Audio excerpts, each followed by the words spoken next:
तर स्टार्टिंगला आपण बघूया या कोर्समध्ये आपण कोणकोणत्या गोष्टी बघणार आहे आणि कोणतं पार्ट आपण स्टार्टिंगला यामध्ये स्टार्ट करणार आहे. ओके.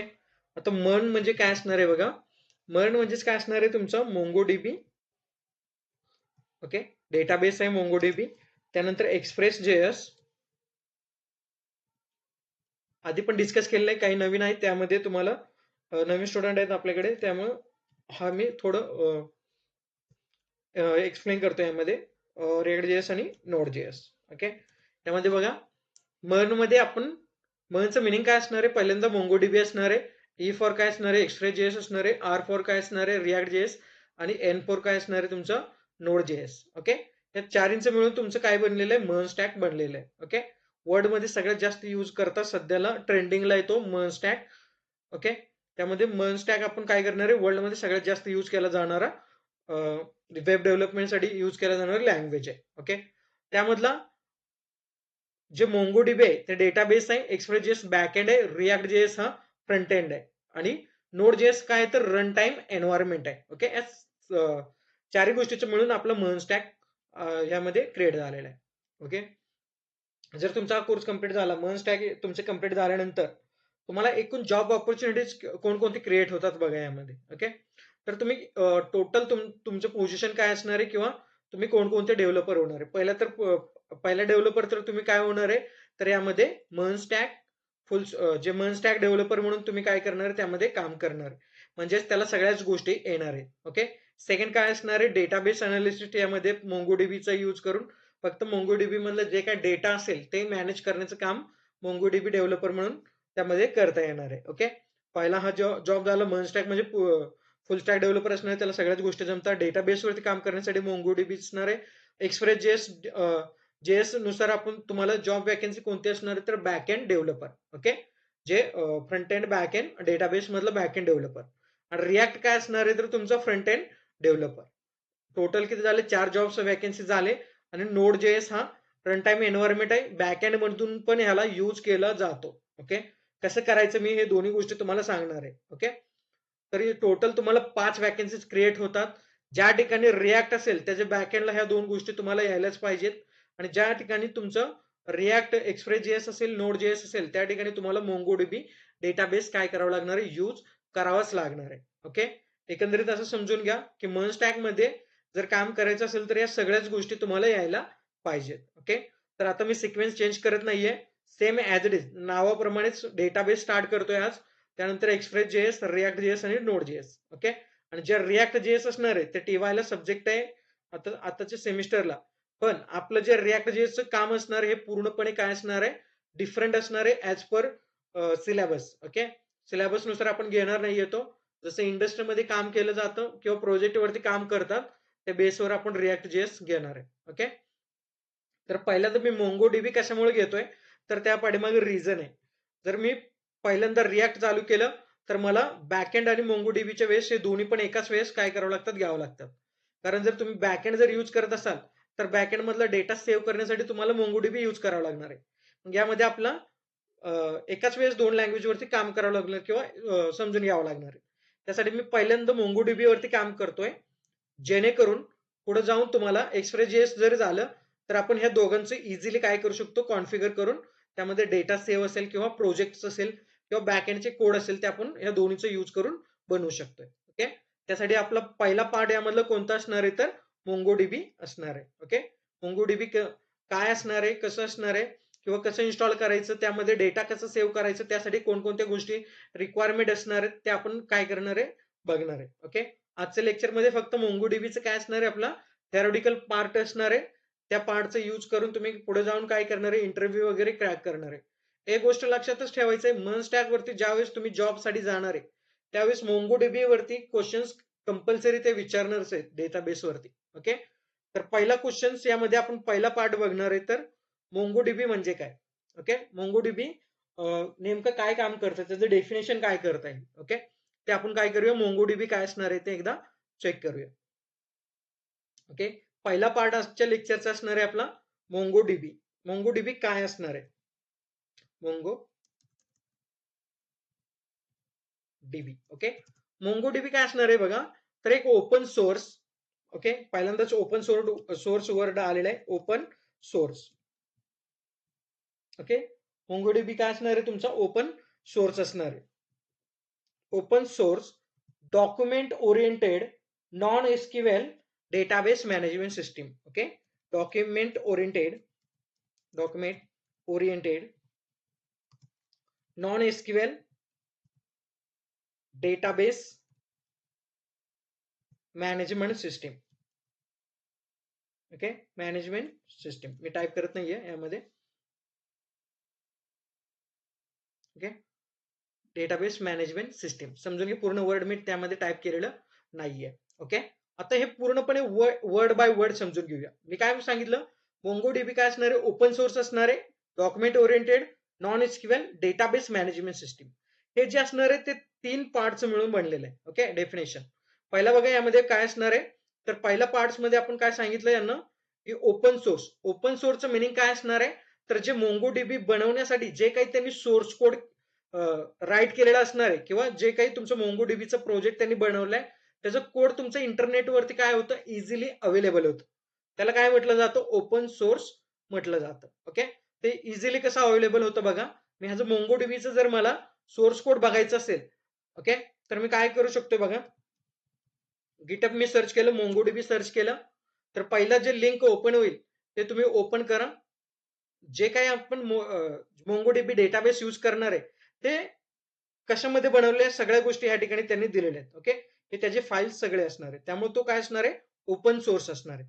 त्याचं सोर्स कोड मला इझिली भेटू शकतं. जर इन फ्युचर त्यामध्ये मी मॉडिफाय केलं तर तो अपडेट होणार आहे, त्यामुळे त्याला काय म्हटलं जातं, open source. Okay, second part यामध्ये डिवायडेशन बघा, डेटाबेस मॅनेजमेंट सिस्टीम. आता डेटाबेस मॅनेजमेंट सिस्टीम आतापर्यंत तुम्ही बघतच आलेलं आहे, त्यामध्ये कोणकोणते पार्ट्स येतात. फर्स्ट पार्ट यामध्ये काय येतोय, तर ऑरेकल्स असतोय जे तुम्ही यूज केलेलं आहे. Okay, oracles.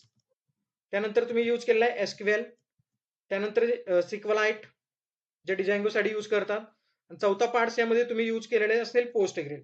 ओके, पोस्टग्रेल नावाचं काय असणार आहे, एक डेटाबेस असणार. ओके, डेटाबेस मॅनेजमेंट सिस्टीम म्हणजे हेच असणार आहे, ओरेकल, एसक्यूएल, एसक्यूएलाइट, पोस्टग्रेल. हे जसं काम करतात, डेटा मॅनेज करण्याचं काम करतात, तसंच त्याचं मिनिंग पण काय असणार, डेटाबेस मॅनेजमेंट सिस्टीमसाठी सेम मिनिंग असणार आहे. हे जसं वर्किंग करतात तसंच तुमचं मोंगोडीबी पण काय करेल, वर्किंग करेल. ओके, त्यामुळे त्यांनी काय मेन्शन केलेलं आहे, डेटाबेस मॅनेजमेंट सिस्टीम. ओके, पहिला ओपन सोर्स झाला, सेकंड डेटाबेस मॅनेजमेंट सिस्टीम झाला. आता थर्ड राहिलेलं मोस्ट इम्पॉर्टंट पार्ट कोणतं असणार आहे, document oriented non SQL. Okay, most important sentence आहे हा, डॉक्युमेंट ओरिएंटेड. डॉक्युमेंट ओरिएंटेड म्हणजे काय असणार आहे बघा, आता डॉक्युमेंट नावातच आहे, डॉक्युमेंट म्हणजे काय असणार आहे, त्यामध्ये जे काही डेटा असेल ते कशाच्या फॉर्मॅटमध्ये असणार, तर डॉक्युमेंटच्या फॉर्मॅटमध्ये असणार आहे. ओके, कशाच्या फॉर्मॅटमध्ये डेटा असणार आहे, तुमचं डॉक्युमेंट. आता डॉक्युमेंट नॉर्मली कोणकोणत्या फॉर्मॅटमध्ये आपण बघतोय, तर टीएक्सटी. ओके, टेक्स्ट डेटामध्ये बघतोय आपण, टेक्स्टमध्ये तुमचे डॉक्युमेंट्स असतात. त्यानंतर पीडीएफच्या फॉर्मॅटमध्ये असतोय, पीपीटी फॉर्मॅटमध्ये असतोय. हे सगळं काय असणार, तुमचे डॉक्युमेंट्स असणार आहेत. पण ज्यावेळेस तुम्ही डेटा जे डॉक्युमेंट मोंगोडीबी मध्ये यूज करत असाल, तर त्यावेळेस मात्र तुमचं डॉक्युमेंटचं टाईप कोणतं असणार आहे, तर जेसन फॉर्मॅट असणार आहे. Okay, Jason. जेवढं काही तुमचा डेटा असेल ते कशामध्ये असणार आहे, जेसन मध्ये असणार आहे. ज्यावेळेस आपलं डिझांगोचं कोर्स चालू होतं त्यामध्ये मी सांगितलं होतं जेसनचं मिनिंग काय असणार आहे. जेसन म्हणजेच काय असणार आहे, तुमचं जावास्क्रिप्ट ऑब्जेक्ट नोटेशन. ओके, त्याचं फुल फॉर्म असणार आहे.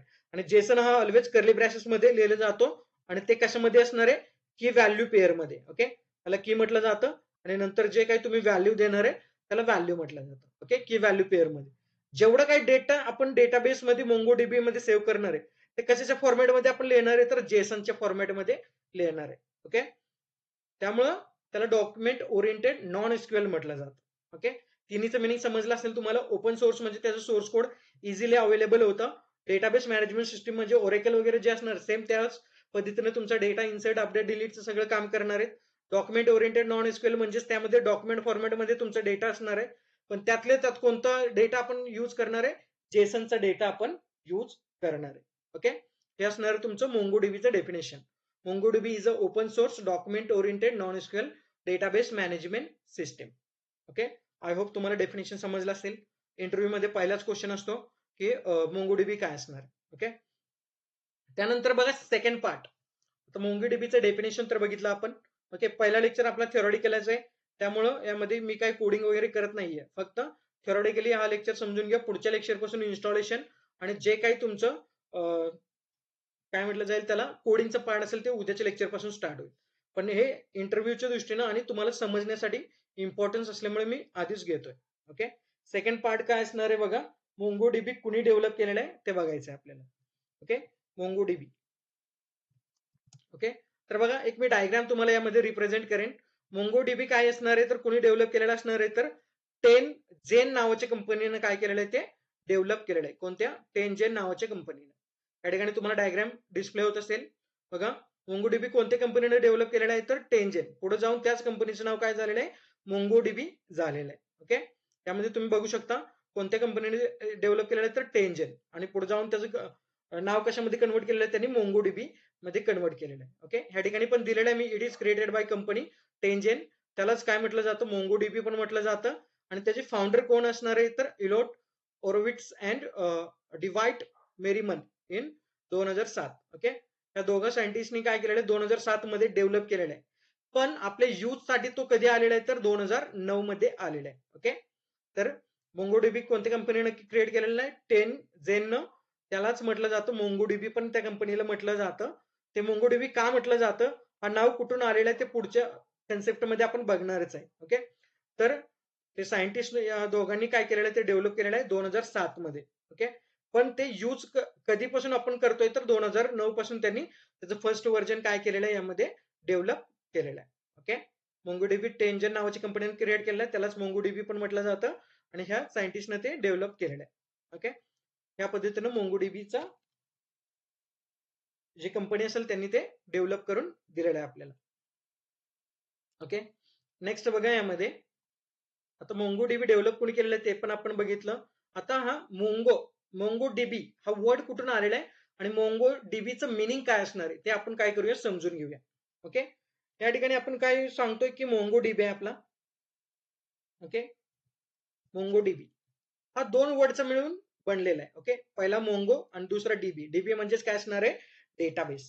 ओके, तर मोंगो म्हणजे काय असणार आहे? Large set of data. Okay, काय असणार आहे मोंगोचं मिनिंग काय असणार आहे? Large set of data. Large set of data, यामध्ये काय असणार? लार्ज सेट ऑफ डेटा असणार आहे. ओके, म्हणजेच जसं तुम्ही first name last name age address घेता तसंच MongoDB मध्ये आपण काय करणार? लार्ज स्केल घेणार आहे. त्यामध्ये 4000 डेटा असेल, 5000 डेटा असेल, असे कॉलम्स भरपूर असणार आहे त्यामध्ये. असं नाही की आपल्या SQL सारखं तो लिमिटेड असणार आहे. ओके, त्यामध्ये भरपूर असे असणार आहे. मोंगो म्हणजेच लार्ज सेट ऑफ डेटा. आता ज्या कंपनी आहे 10 जेनला मोंगो नाव कसं सुचलं ते आपण बघूया. त्यांच्याकडे एक वर्ड्स होता जे काही डेव्हलप केलेलं आहे. MongoDB जे कंपनी होतं त्यांना एक वर्ड खूप म्हणजे खूप त्यांना आवडलं होतं. त्या वर्डचं नाव होतं उमंगस. ओके, उमंगस. या ठिकाणी ऑटोमॅटिकली आलेलं आहे बघा सेट ऑफ डेटा. उमंगस या नावापासून काय झालेलं आहे तर आपला जे MongoDB नाव असेल ते त्यांना मिळालेलं आहे. आता ते कसं मिळालेलं आहे? उमंगस म्हणजेच लार्ज सेट ऑफ डेटा. दोघांचं मिनिंग सेम आहे, पण त्यांनी काय केलं? उमंगस नावामधला फर्स्ट HU रिमूव्ह केला आणि लास्टचा US काय केलेलं आहे त्यांनी रिमूव्ह केलेलं आहे. ओके, त्यामध्ये बघा फर्स्ट कोणतं लेटर त्यांनी रिमूव्ह केलेलं आहे? फर्स्ट हे दोन लेटर त्यांनी रिमूव्ह केलेलं आहे एच आणि यू, आणि लास्टचे दोन लेटर त्यांनी काय केलेलं आहे? रिमूव्ह केलेलं आहे. त्या मधला जे वर्ड असेल मोंगो त्यांनी हा वर्ड काय घेतलेला आहे? यूज करून घेतलेला आहे. ओके, हा वर्ड पासूनच मोंगो हा वर्ड त्यांना भेटलेला आहे आणि डीबी म्हणजेच डेटाबेस. या पद्धतीनं त्यांना MongoDB नाव हा त्यांनी आपल्या कंपनीसाठी यूज केलेला आहे. ओके, MongoDB वर्ड कुठून आलेलं तर उमंगस नावाच्या वर्ड्स पासून ते काय झालेलं आहे? ते वर्ड्स त्यांनी घेतलेलं आहे. उमंगस म्हणजेच large set of data. Okay, हे पूर्ण मिनिंग असणार त्याचं. जरी इंटरव्ह्यू मध्ये तुम्हाला विचारलं तर MongoDB हा वर्ड कुठून आलेला आहे तर तुम्ही सांगायचं उमंगस नावाच्या वर्ड पासून त्यांनी काय घेतलेलं आहे? जे मोंगो वर्ड आहे ते घेतलेलं आहे. उमंगस म्हणजेच काय असणार आहे तर large set of data. Okay, एवढं त्यामध्ये तुम्ही काय करायचं त्यांना एक्सप्लेन करून सांगायचंय. ओके, आता आपण काय काय डिस्कस केलं बघा. MongoDB काय असणार ते बघितलं. त्यानंतर मोंगोडीबी कुणी क्रिएट केलेलं आहे आणि मोंगोडीबीचा डेटा आपण कुठून जे मोंगोडीबीचं वर्ड असेल ते कुठून आलेले आहेत, कंपनीला कुठून तो वर्ड भेटलेला आहे ते पण आपण काय केलं यामध्ये बघितलेलं आहे. आता सिंपल काय करायचंय बघा, एसक्यूएल आणि नॉन एसक्यूएल मधला आपल्याला डिफरन्स बघायचे, म्हणजेच नॉन एसक्यूएल म्हणजेच तुमचं मोंगोडीबी. ओके, पहिल्यांदा आपण डिफरन्स बघूया दोन्ही मधला. त्या डिफरन्स नुसार आपण तुम्हाला इझिली समजून जाईल की ह्या दोन्ही मधलं काय फरक असणार आहे. ओके, तर बघा यामध्ये डिफरन्स मी यूज करतोय, डिफरन्स बिटवीन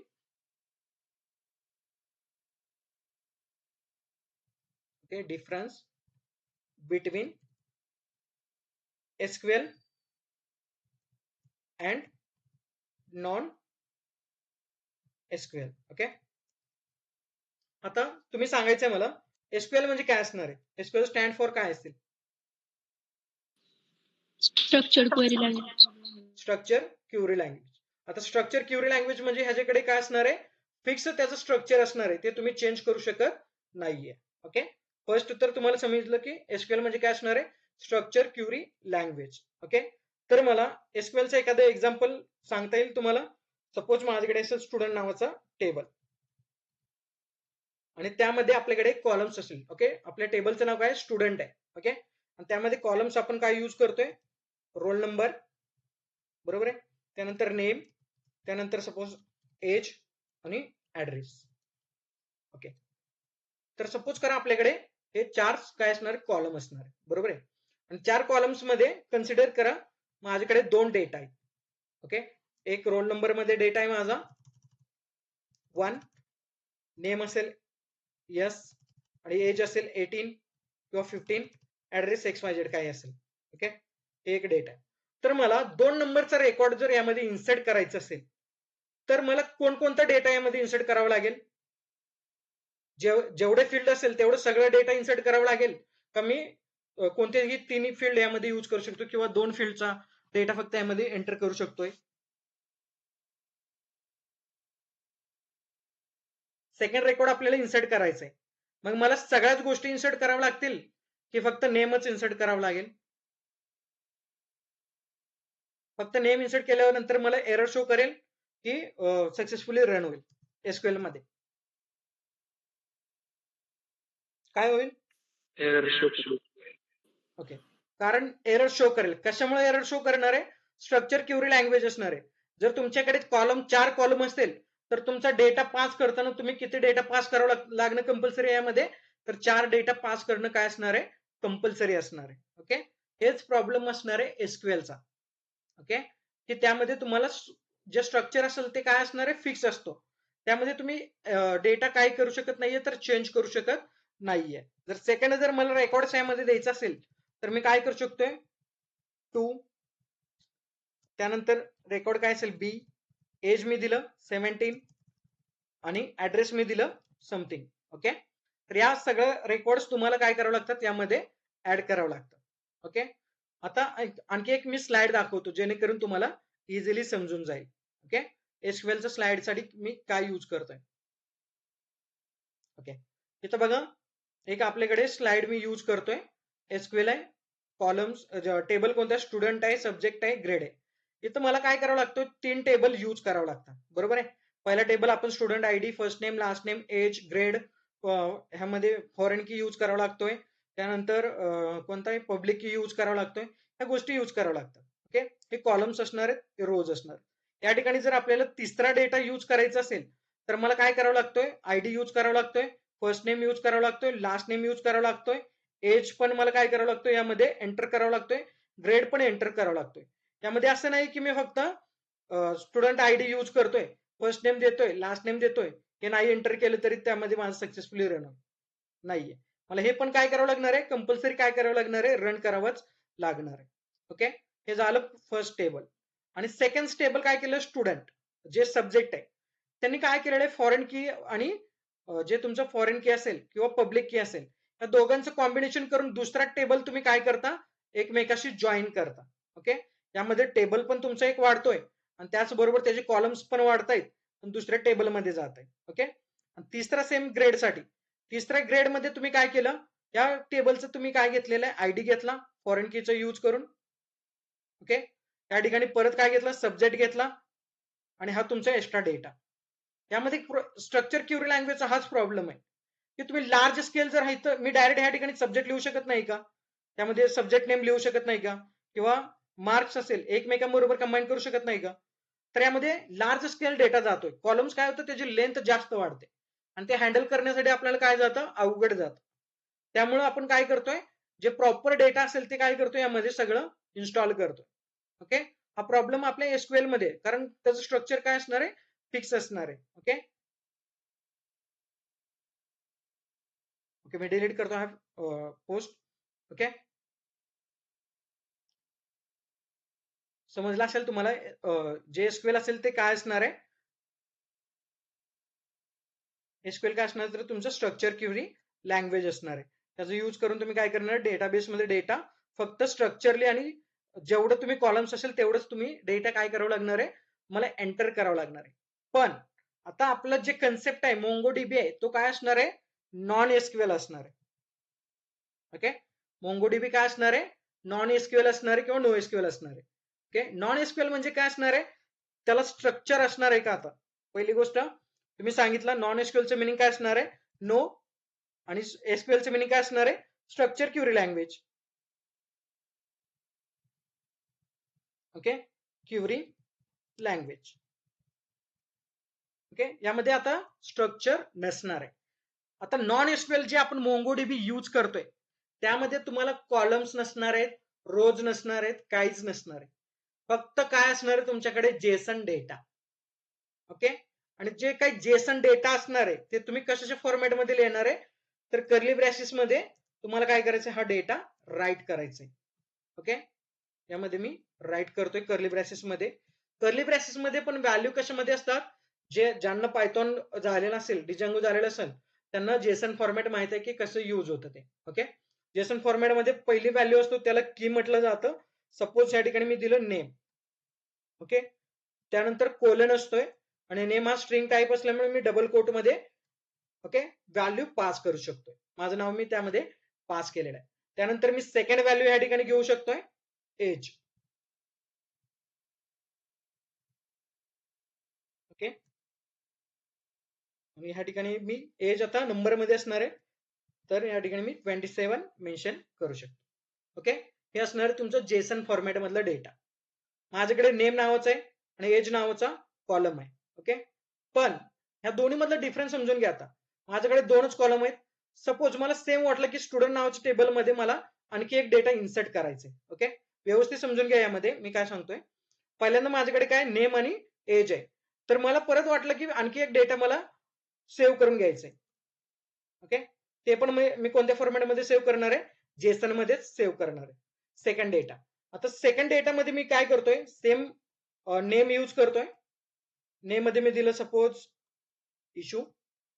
ओके, त्यानंतर एज यूज केलं मी, एज दिलं मी 5. ओके, तर बघा डेटाबेस एकच आहे. ओके, ह्या दोघांसाठी स्टुडंट डेटाबेसच आहे, पण पहिल्यामध्ये मी माझं नाव आणि एज सेव्ह केलेलं आहे. पण मी ज्यावेळेस दुसरा रेकॉर्ड यूज करतोय त्यावेळेस मी काय करतोय बघा, यामध्ये ऍड्रेस आणि यामध्ये मी देतोय पाणी. ओके, ह्या दोघांमधला डिफरन्स असणार आहे. मला गरज असेल, ज्या ठिकाणी मला गरज असेल त्या ठिकाणी मी डायरेक्ट एक कॉलम वाढवू शकतोय.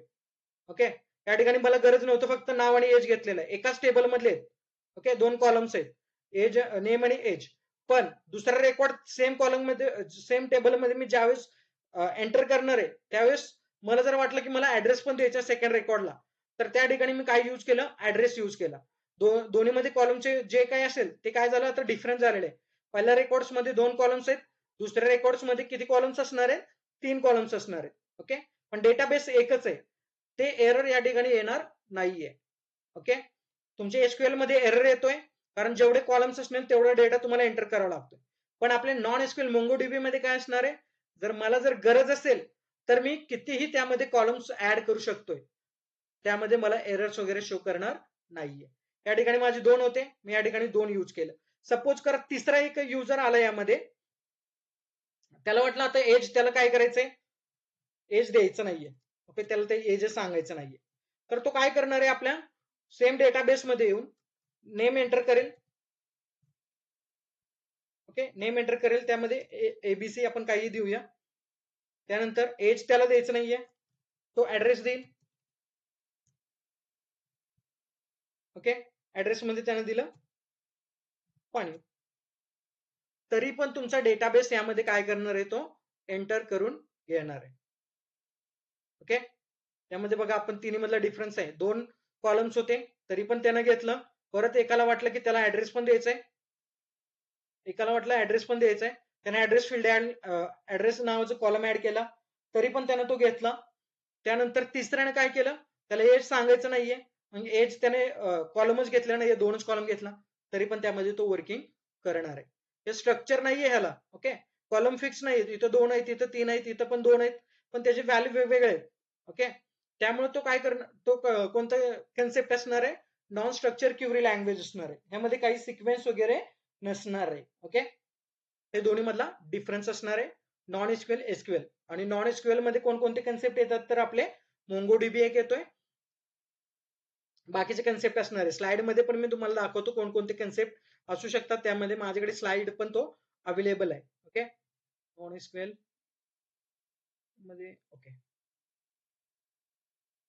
नाही, आपल्याकडे स्लाइड तो नाहीये, डिफरन्स आहे त्यामध्ये तुम्हाला भेटून जाईल.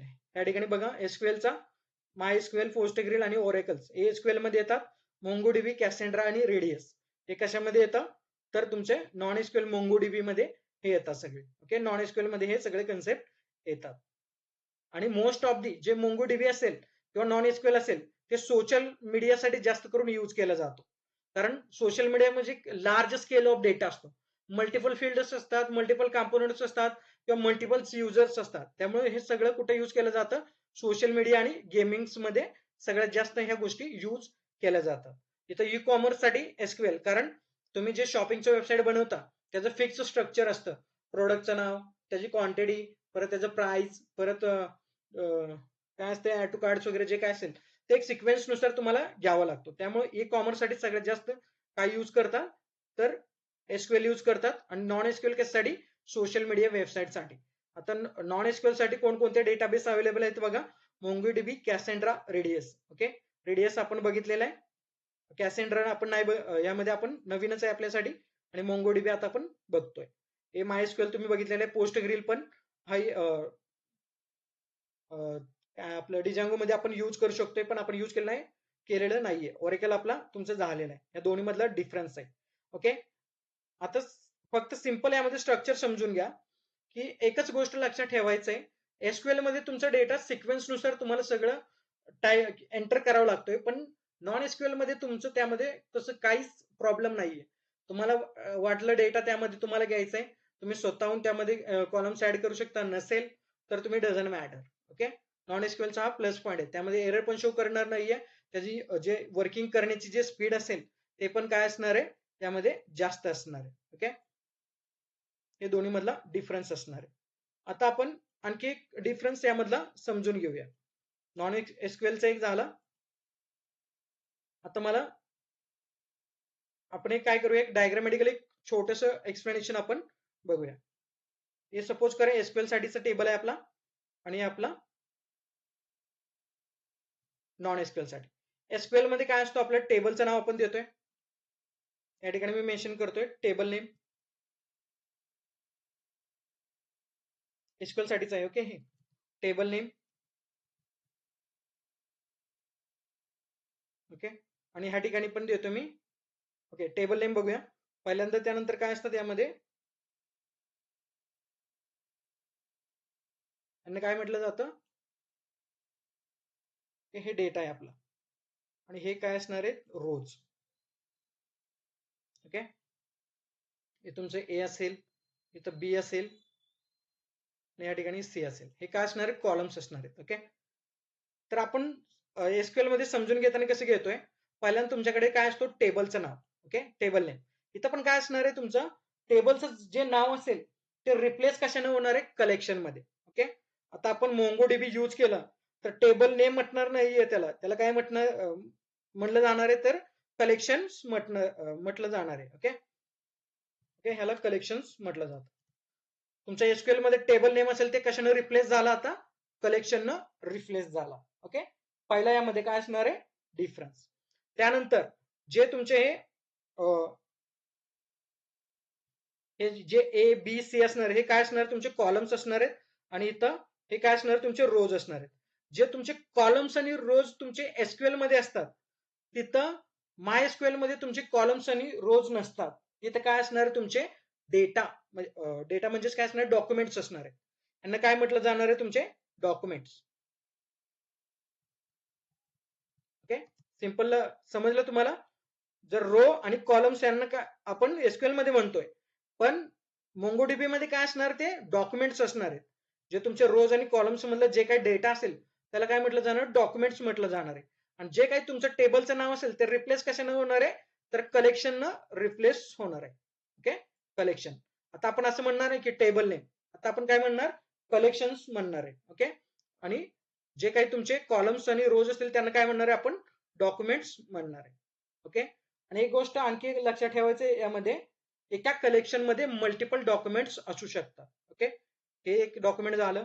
त्यानंतर सेकंड डॉक्युमेंट, त्याचे इनसाइड एक डॉक्युमेंट, असे मल्टिपल डॉक्युमेंट्स एका कलेक्शन मध्ये असू शकतात. फक्त लक्षात ठेवायचं यामध्ये, एसक्यूएल मध्ये टेबल नेम असेल तर इकडे काय असणार आहे, नॉन एसक्यूएल मध्ये कलेक्शन्स, इकडे रो आणि कॉलम्स किंवा तुमचे जे रेकॉर्ड्स असेल, जे आपण एसक्यूएल मध्ये रेकॉर्ड्स म्हणतोय, ते इकडे काय असणार, तुमचे डॉक्युमेंट्स असणार. ओके, हे दोन्ही मधला डिफरन्स आहे. ते व्यवस्थित त्यामध्ये काय करायचं, तुम्ही लक्षात ठेवायचंय. ओके, हे झालं तुमचं दोन्ही मधला डिफरन्स. डिफरन्स काय असणार आहे, तर जे काय असेल ते मी सांगितलेलं, व्यवस्थित तुम्हाला सांगितलेलं आहे. जेसन डेटा काय असतो, काय कोणत्या पद्धतीने राईट करायचं वगैरे. ओके, तर आता आणखी पहिला पार्ट आपण यामध्ये काय बघितलं बघा, मंथ्स मध्ये काय असणार आहे, त्यानंतर मोंगोडीबीचं डेफिनेशन बघितलं, त्यानंतर मोंगोडीबी कुणी डेव्हलप केलेलं आहे, कधी डेव्हलप केलेलं आहे ते बघितलेलं आहे. त्यानंतर मोंगोडीबीचं वर्ड कुठून आलेलं आहे, कंपनीला वर्ड कुठून त्यांना सजेस्ट झालेलं आहे ते बघितलं आपण. त्यानंतर डिफरन्स बिटवीन एसक्यूएल आणि नॉन एसक्यूएल बघितलं. त्यानंतर टेबल नेम असेल तर त्याला कलेक्शन्स म्हटलं जातं हे बघितलेलं आहे. त्यानंतर रो आणि कॉलम्स आणि हे जे रेकॉर्ड्स असेल त्यांना काय म्हटलं जातं, डॉक्युमेंट्स. ओके, एवढं आपण बघितलेलं. आता मोंगोडीबी काम कसं करतं ते आपल्याला काय करायचंय, आता बघायचंय. ओके, मोंगोडीबीचं वर्किंग कसं असणार आहे. ज्यावेळेस तुम्ही एखादा प्रोजेक्ट वगैरे बघणार आहे त्यावेळेस मोंगोडीबीचं वर्किंग कसं असणार आहे ते आपण बघणार आहे. Working of MongoDB. ओके, मोंगोडीबीचं वर्किंग हे जे फर्स्ट असेल ते फक्त तुम्हाला समजण्यासाठी आणि इंटरव्ह्यू पर्पज साठी घेतोय मी. जे उद्याचे लेक्चर असेल ते आपलं थेरोटिकली, आपल्या प्रॅक्टिकली सगळ्या गोष्टी तुम्हाला, डेटाबेस कसं इन्स्टॉल करायचं, क्रिएट कसं करायचं, कलेक्शन कशी क्रिएट करायचे, डॉक्युमेंट्स कसे क्रिएट करायचे, इंटरेस्टिंग पार्ट आहे, तुम्हाला व्यवस्थित समजेल आणि इंटरेस्ट पण त्यामध्ये वाढेल. त्या पद्धतीने आपण घेऊया. ओके, आता मला सांगायचंय, तुम्ही एखादा प्रोजेक्ट बनवण्यासाठी किती गोष्टी इम्पॉर्टंट आहेत आणि कोणकोणते गोष्टी इम्पॉर्टंट असणार आहेत. ओके, एखादा प्रोजेक्ट बनवायचा आहे आपल्याला, तर त्यासाठी आपल्याला कोणकोणते लँग्वेजेस यूज करावं लागेल, काय काय यूज करावं लागेल ते सांगायचंय.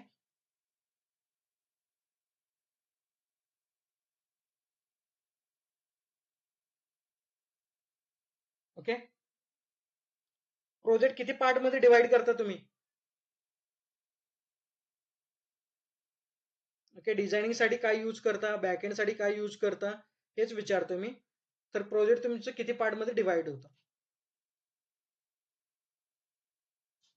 किती पार्ट्स मध्ये डिवाइड होता, 2. कोणकोणते. Front end and back end. Front end असेल तुमचा, बॅक एंड असेल, आणि तिसरा काय असणार आहे तुमचा, डेटाबेस. ओके, 3 गोष्टीमध्ये तुमचं काय असणार आहे, वर्किंग चालणार आहे. आता आपल्या मर्न मध्ये पहिला पार्ट ज्यावेळेस मी मोंगोडीबी यूज करणार आहे प्रोजेक्ट मध्ये, तर जे फर्स्ट पार्ट असणार आहे ते काय असणार आहे, फ्रंट एंड असणार आहे. ओके, आणि फ्रंट एंड कोणता यूज करतोय आपण या केसमध्ये, react JS. Okay, react JS front end आपला रिॲक्ट जेएस. सेकंड पार्ट तुम्ही काय सांगितलं यामध्ये बॅक एंड. तर बॅक एंड कोणतं यूज करतोय आपण? पहिल्यांदाच मी सांगितलं होतं एक्सप्रेस जेएस. बॅक एंड मध्ये आपल्याकडे कोणकोणते टेक्नॉलॉजी असणार आहेत? Express JS, okay, express JS. त्याचबरोबर यामध्ये असणार आहे नोड जेएस. हा बॅक एंड म्हणून पण काम करतं आणि रन टाइम एन्व्हायरमेंट म्हणून पण काम करतं. आणि तिसरा मार्केटमध्ये सध्या जे लॉन्च झालेलं आहे नेक्स्ट जेएस. ओके, हे तीन आपण बॅक एंड म्हणून यूज करतोय. ओके, ह्या ठिकाणी मी बॅक एंड लिहितोय, बॅक. तिसरा कोणता पार्ट असतोय आपला? डेटाबेस. या ठिकाणी मी देतोय डेटाबेस, म्हणजेच आपलं कोणतं असणार आहे? मोंगोडीबी. Okay, MongoDB. आता बघा हे वर्किंग कसं चालतं. पहिल्यांदा तो काय करणार आहे? फ्रंट एंड जे काही तुमचा डेटा असेल तो काय करणार? आपण डेटा जर इन्सर्ट केला, ओके, आपण सपोज करा तुमच्याकडे एक रजिस्ट्रेशन फॉर्म आहे जावामध्ये. जे रजिस्ट्रेशन फॉर्म तुम्ही फिलअप केलं तर तो कुठे जाणार आहे? बॅक एंड कडे जाणार आहे. यामधलं कोणतं तरी एक टेक्नॉलॉजी तुम्ही यूज केलेला असेल बॅक एंड मध्ये. सपोज करा आपण एक्सप्रेस जेएस यूज केला असेल, तो बॅक एंड मध्ये जे काही तुमचं डेटा एंटर केलेला आहे तो प्रॉपरली त्यामध्ये काय करेल? चेक करेल की जे तुम्ही डेटा एंटर करताय ते डेटा आणि तुम्ही फ्रंट एंड कडून पाठवलेला डेटा, ओके, ते मॅच होतंय का. पण आपल्या केसमध्ये काय असणार आहे? जरी तुमच्याकडे कॉलम्स नसेल तरी तो ऑटोमॅटिकली काय करणार आहे? त्यामध्ये क्रिएट करून घेणार आहे. जस्ट आपण नॉन एसक्यूएल मध्ये बघितलेलं आहे. ओके, तर एक्सप्रेस जेएस मध्ये तो काय करणार आहे? इथून जे डेटा पाठवतोय त्यांचं कॉन्फिगरेशन होतंय का ते चेक करेल आणि तिथून कुठं जाणार आहे? तर तो तुमच्या मोंगोडीबी कडे जाणार आहे. पण मोंगोडीबी कडे जाताना मोंगोडीबी मध्येच त्याच्याकडे एक पार्ट असणार आहे. ओके, त्याच्याकडे एक पार्ट असणार आहे, त्याला काय म्हटलं जाणार आहे? तर स्टोरेज इंजिन. जे स्टोरेज इंजिन असणार आहे ते कशामध्ये असणार आहे? मोंगोडीबी मध्येच असणार आहे, स्टोरेज आणि इंजिन. स्टोरेज इंजिनचं काम काय असणार आहे? तर तो फक्त डेटा व्हॅलिडेट करण्याचं काम करणार आहे.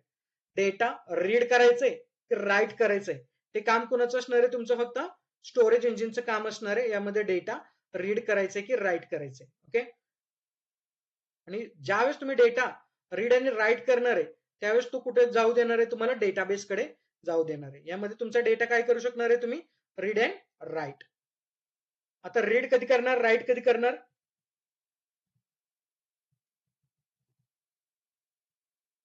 डेटा इन्सर्ट करायचा असेल तर आपण काय करणार? त्यामध्ये राईट करणार आहे. आणि डेटा जर मला रिड्राईव्ह करायचा असेल त्यावेळेस रीड करणार आहे. ओके, यामध्ये आता एक चेंज असणार आहे. आतापर्यंत आपण कर्ड ऑपरेशन मध्ये आर स्टँड फॉर रिड्राईव्ह बघत होतो. ओके, क्रिएट, रिड्राईव्ह, अपडेट आणि डिलीट. पण आपल्या केसमध्ये काय असणार आहे? क्रिएट, रीड, अपडेट आणि डिलीट. आर फॉर रिड्राईव्ह नसणार आहे, आता काय असणार आहे? रीड असणार आहे. ओके, तर पहिल्यांदा मी डेटा एंटर केला, तो फिलअप केला एक्सप्रेस जेएस नुसार बॅकएंडला गेला, बॅकएंड मधून तो डेटा स्टोरेज इंजिन मध्ये गेला. स्टोरेज इंजिन काय चेक करणार आहे? डेटा रीड करायचे की राईट करायचे तो चेक करणार. जर राईट करायचं असेल तर डेटाबेस मध्ये तो काय करणार आहे? सेव्ह करून घेणार आहे. हा पहिला कंडिशनचं वर्किंग असणार आहे. ओके, सेकंड कंडिशनचं तो काय काम करणार आहे? जर डेटा जर मला रिड्राईव्ह करायचा असेल परत त्या HTML पेज वरती मला किंवा रिॲक्ट पेज वरती मला काय करायचंय? पाठवायचंय. तर अशा केसमध्ये तो काय करणार आहे? डेटा रीड करेल, परत सेम डेटाबेस मोंगोडीबी काय करेल? जे काय डेटा असेल ते स्टोरेज इंजिनला पाठवेल. यामध्ये दोघांमधलं एक असेल कोणता? रीड. रीड असेल तर तो काय करेल? परत बॅकएंडला पाठवेल. बॅकएंड करून परत तो कुठं डिस्प्ले होईल? तुमच्या फ्रंट एंड पेजला डिस्प्ले होईल.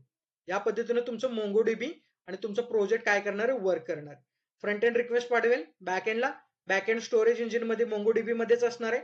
त्यामध्ये चेक करेल रिक्वेस्ट रीड येतोय की राईट येतोय. रीड राईट येत असेल तर डेटाबेसमध्ये तो काय करून घेणार आहे? सेव्ह करून घेणार आहे.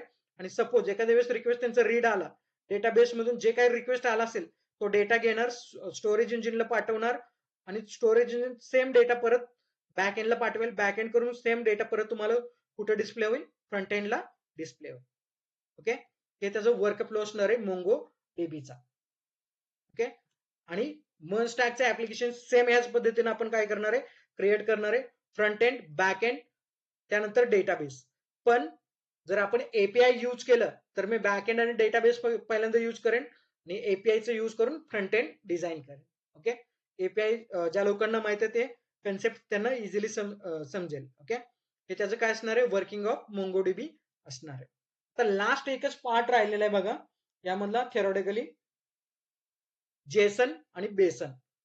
ओके, नावं इंटरेस्टिंग आहेत यामध्ये, नवीन नवीन नावं येणारच आहेत जे तुम्ही अजून बी करू शकत नाहीये, त्या पद्धतीने नावं तुम्हाला पुढे जाऊन येणार आहे.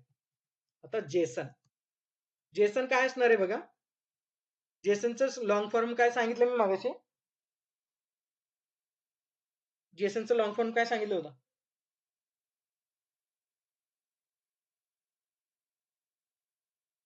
अरे झालंय आपल्याला पायथॉन मध्ये पण. ओके, तर मी परत एकदा सांगतोय, JavaScript object notation. Okay, JavaScript object notation. आता जेसन काय असणार आहे, तर जे डेटा आपल्या ब्राउझरला समजतं ते काय असणार आहे, तुमचा जेसन डेटा असणार आहे. ओके, डिजांगोच्या वेळेस मी सांगितलं होतं आपल्या ब्राउझरला फक्त कोणता डेटा समजतोय, जेसन डेटा. ओके, आणि ते आपण कशामध्ये लिहितोय, कर्ली ब्रॅसेस मध्ये की आणि व्हॅल्यू पेअर मध्ये काय करतोय आपण, राईट करतोय. ओके, की आणि व्हॅल्यू पेअर मध्ये आपण काय करतोय, यामध्ये राईट करतोय. की व्हॅल्यू पेअर म्हणजे काय असणार आहे, जसं तुमच्या पायथॉन मध्ये तुम्ही बघितलं असलं डिक्शनरी, डिक्शनरी मध्ये तुम्ही व्हॅल्यू यूज करता की आणि व्हॅल्यू. एक असणार आहे की आणि दुसरं असेल तुमचं व्हॅल्यू. हे जेसन फॉर्मॅट मधला डेटा आहे. आता हे तर आपण जेसन तर मल्टिपल टाइम बघितलेलं आहे, पण जे बेसन आहे ते काय असणार आहे बघा. ओके, यामध्ये मी दिलं बेसन.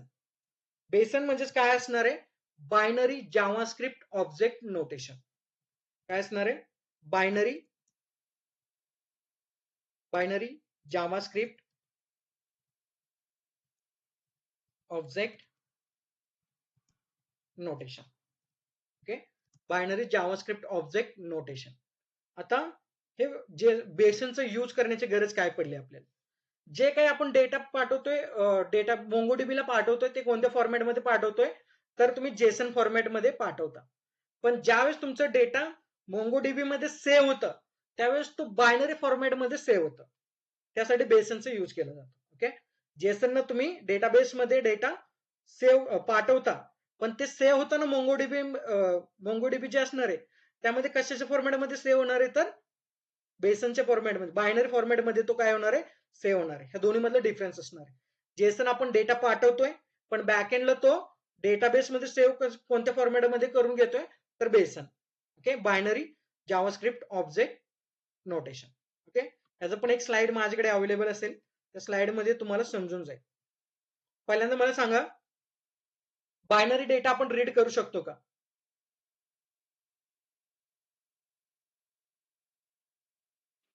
आवाज येतोय माझा? बायनरी डेटा आपण रीड करू शकतो का? नाही. ओके, बायनरी डेटा कोणत्या फॉर्मॅटमध्ये असतं? 01. 0. ओके, आता मी तुम्हाला डायग्राम दाखवतो, त्यामध्ये तुम्ही सांगायचं ह्याचा डेटा काय असणार. ओके, यामध्ये डायग्राम बघा, मी यामध्ये रिप्रेझेंट केलेलं आहे. मी जेसन डेटा आपण इझी रीड अँड राईट करू शकतोय. हे डेटा मी काय करू शकतो, इझिली मला समजतं. हे डेटा मी कुणाला पाठवतोय, तर आपल्या मोंगोडीबीला पाठवतोय. पण ज्यावेळेस मी मोंगोडीबीला पाठवतोय तो कोणत्या फॉर्मॅटमध्ये त्याचा डेटा सेव्ह करून घेतोय, तर BSON format. Okay, binary JavaScript object notation या फॉर्मॅटमध्ये तो काय करतोय, सेव्ह करतोय. हे तुम्हाला समजणार नाही की काय चाललेलं आहे, 001 जे लास्ट स्टुडंट असेल, एज असेल, नेम असेल, हे तुम्हाला समजत नाही की काय चाललेलं आहे. बायनरी फॉर्मॅटमध्ये तो काय करतोय, तो डेटा सेव्ह करून घेतोय. ओके, त्याला म्हटलं जातं बेसन. आपल्याला समजत नाहीये पण आपल्या मोंगोडीबीला ते बायनरी लँग्वेज समजतं. आपण तर पाठवताना त्याला जेसन पाठवतोय, पण तो बॅकएंडला काय करतो, जे तुम्ही जेसन डेटा पाठवलेला आहे तो बेसन मध्ये काय करतोय, कन्वर्ट करून घेतोय आणि तुमच्या डेटाबेस मध्ये सेव्ह करून घेतोय. ओके, हे दोन्ही मधला डिफरन्स आहे. इंटरव्ह्यू मध्ये जेसन काय असतं आणि बेसन काय असतं, सगळ्यात जास्त यूज म्हणजे विचारला जाणारा क्वेश्चन्स आहे. ओके, जेसन आणि बेसन. त्यानंतर एसक्यूएल आणि नॉन एसक्यूएल, मोंगोडीबी कुणी डेव्हलप केलं, कधी डेव्हलप केलं. ओके, अशा प्रकारचे त्यामध्ये क्वेश्चन्स असणार आहेत. ओके ओके, हे लास्ट पॉइंट होता आपला जेसन आणि बेसन. ते पण तुम्हाला सांगितलेलं आहे. पहिल्या लेक्चर्स मधले आपण सगळे पॉइंट जे थेरॉटिकली होते मी सगळे तुम्हाला एक्सप्लेन करून सांगितलेलं आहे. इथून पुढचं जे काय असेल ते सगळं आपण काय करणार आहे, तर प्रॅक्टिकल नॉलेज वरती काम करणार आहे. ओके. उद्याच्या लेक्चरला इन्स्टॉल कसं करायचं, डेटा कलेक्शन कसे क्रिएट करायचे, कलेक्शन कसे डिलीट करायचे, कसे डिस्प्ले करायचे, डॉक्युमेंट कसे क्रिएट करायचे, ह्या सगळ्या गोष्टी आपण बघणार आहे उद्याच्या लेक्चरला. ओके. यामध्ये एक प्रॉब्लेम आपला काय असणार आहे बघा. आता सध्याला आपल्याकडे एक वेबसाईट मला बनवावं लागेल. त्या वेबसाईट वरती तुमचं रेग्युलर व्हिडिओ काय करावं लागेल, मला अपलोड करावं लागेल. मी ट्राय करेन ह्या 2 दिवसात तो वेबसाईट बनवण्याचा, कारण आपल्या व्हॉट्सअप वरती वगैरे हे फाईल्स त्यामध्ये शेअर होत नाहीयेत. ओके. त्यामुळे मी काय करेन, वेबसाईट बनवण्याचा ट्राय करेन आणि वेबसाईट बनवल्यानंतर तुम्हाला हे व्हिडिओज अवेलेबल होतील. आय थिंक उद्या नाहीतर परवा मला उद्या नाहीतर परवा हे सगळे तुमचे जे काय आपण कन्सेप्ट घेतलेले आहेत त्याचे तुम्हाला वेबसाईटवरती व्हिडिओज अवेलेबल होऊन जाईल. जसं डिजांगोचं होतं सेम हे व्हिडिओज पण अवेलेबल होईल. आणि जरी कोणाकडे टाइम असेल तर माझ्यासाठी ते ट्राय करू शकता, बनवू शकता. ओके. समजलं असेल तर लेफ्ट करा, व्हिडिओ तुम्हाला मी अपलोड करून देईन वेबसाईट बनवल्यानंतर. ओके. लेफ्ट करा सगळे.